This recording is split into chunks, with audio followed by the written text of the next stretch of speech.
Have you ever been in a situation where you just created a trading plan only to find out weeks later that it sucks? Not sure about you, but this has happened to me multiple times in the past where certain weeks my plan would fail so terribly that I actually felt like a loser who knew nothing about the markets.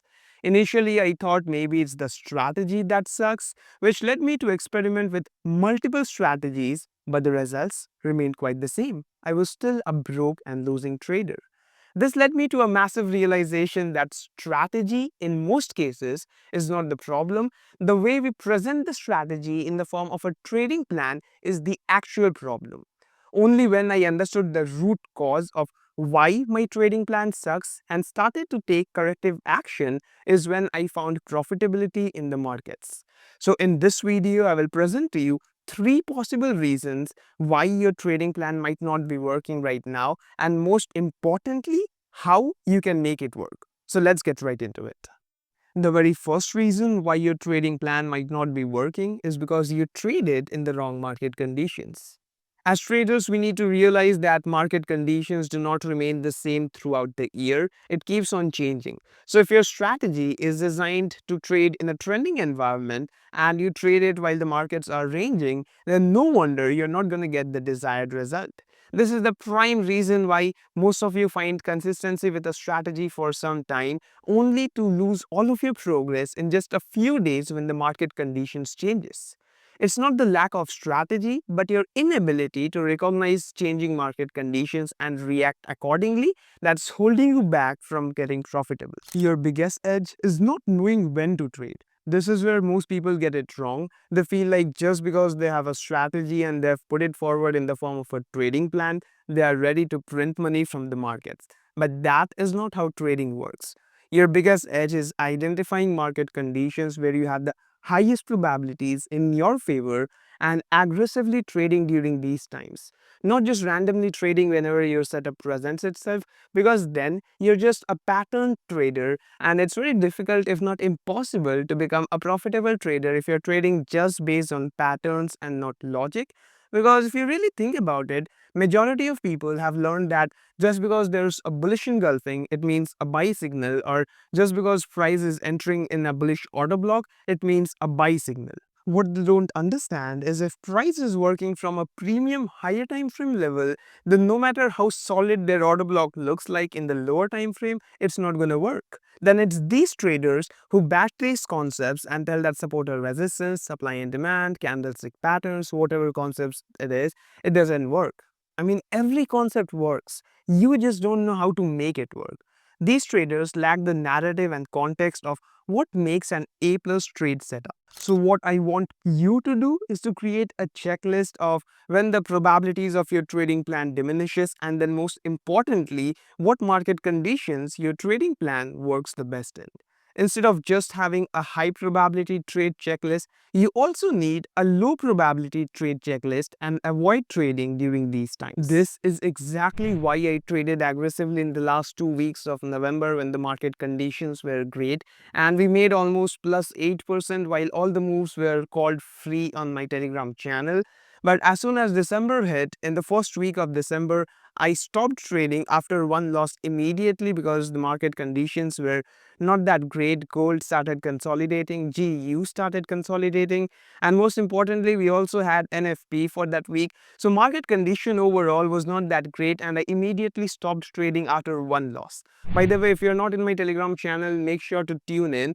I call moves with 80% plus accuracy. I also do weekly breakdowns, trade breakdowns, and lots of other educational content that can largely benefit you for completely free. So make sure to tune in, link is in the description. But the next question is, once you have identified the market conditions your trading plan works the best in, for example in a trending environment as in my case, what will you do if the market gets stuck in a range for 2 to 3 months? Will you stop trading altogether for the next 2 to 3 months and wait for the market to come out of that range to trade again? Of course not. This is why I believe the entire narrative of just sticking to one pair is flawed, because once your main pair gets in a ranging environment or when the market conditions are not that favorable in your main pair, you can switch to another pair that's currently trending or fits your trading plan. So how I do it is that I mainly trade two pairs, that is gold and GBP USD. Every week I scan both these markets and I just focus on one market for that week. So based on these two markets, I look at where the highest probabilities are in my favor, and if let's say gold is consolidating, I can trade in GU, which is currently trending. Prime example is I really love trading GBP USD and I have an insane accuracy trading that pair, but for the last 2 to 3 months it was stuck in a very big range and the markets were not just moving. So guess what? I shifted my focus on gold and we were been crushing it in the Telegram channel while just trading gold for the last 2 to 3 months. And if you really go and look at my Telegram channel history, if you look at the trades that I've taken on GBP USD in the last 2 to 3 months, it won't be more than 2 to 3, while majority of my trades were taken on gold. So getting back to our point, this is how you can avoid trading during low probability conditions, is by having at least 2 to 3 pairs in your watch list. I don't recommend going more than 3 because I really feel it can derail your focus from there on. So 2 to 3 pairs will be the sweet spot for most traders. You can trade all of them together or one at a time, whatever suits you the best. Another reason why your plan might not be working is because you simply don't have much experience trading it. If you keep changing your strategy after every week or after every loss, then no wonder why you're not profitable. You haven't gained mastery trading that strategy because you changed the variables so quick. What you need to realize is that every loss does not mean something is wrong with your trading plan.